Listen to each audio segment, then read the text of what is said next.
universitari valencià que passa 2 mesos a Cales, treballant a la cuina de l'hotel galès Royal Oak Hotel de Wilspool.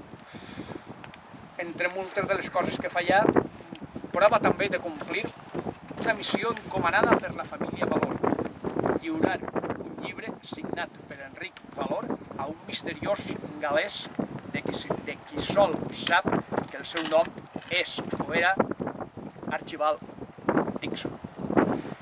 Us llisc el moment en el qual se li fa, un personatge real, que existeix realment, una professora d'anglès, li fa l'encàrrec a Evian. I un calaix de la taula del despatx, Teresa Gea Valor, neta d'Enric Valor i professora d'anglès de la universitat, va extraure un exemplar d'un dels volums de les rondalles valencianes d'Enric Valor. Era una vella edició de 1950, primigènia, de l'editorial Torre, una raresa que hauria estat cobejada per alguns col·leccionistes. Amb gran admiració, com si entre les meues mans, diu Evian, està contant Evian en primera persona, com si entre les meues mans hi haguera un tresor antic que es poguera desfer, si passava els fulls massa ansiosament, el vaig fullejar. Entre les primeres pàgines d'aquell ocell delicat que jo acaronava, vaig trobar la tercera rúbrica, la rúbrica inesperada. A casa, diu, hi havia un llibre del meu iaio i he pensat que t'agradaria tenir-lo. Ja que no et va poder signar l'ambició d'Aleix en aquell premi, el personatge, en un premi literari en el que participava, assistia Enric Valor, va portar l'ambició d'Aleix per a que el signara Enric Valor. Enric Valor estava allà per alt i no va assistir al premi literari. Mira que si li donaren el Premi Nobel, aquest exemplar encara tindria més valor. M'imagino que alguns de vosaltres sabeu l'assumpte de l'afer del Premi Nobel d'Enric Valor, va ser una resposta de la societat civil davant les bestieses d'ells. Ells, no sabem qui són ells.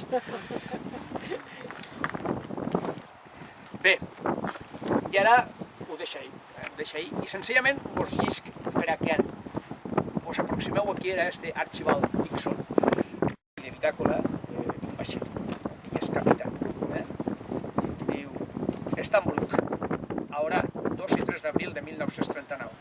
He estat capità de vaixells que comerciaven amb l'Espanya republicana en els últims 12 mesos i les meues darreres 2 visites a Espanya han estat com a capità de l'Estambul.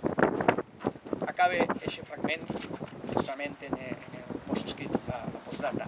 Diu, aquest és el 6è dia que la resta de refugiats continua a bord. Fins i tot ara hi ha vora 1.500 persones. S'han pres disposició per part de les autoritats locals per subministrar-nos pa. Abans que les dones i els xiquets desembarcaren, els oficials del vaixell i jo mateix els hem subministrat xicotets luxes com llet, xocolata, dolços, etc. Tots els refugiats, homes, continuen a bord i la seva aparença és realment patètica, especialment perquè no han tingut l'oportunitat de llevar-se i d'afectar-se. Alguns, fins i tot, han llançat la roba. Archibald Dixon, el capità de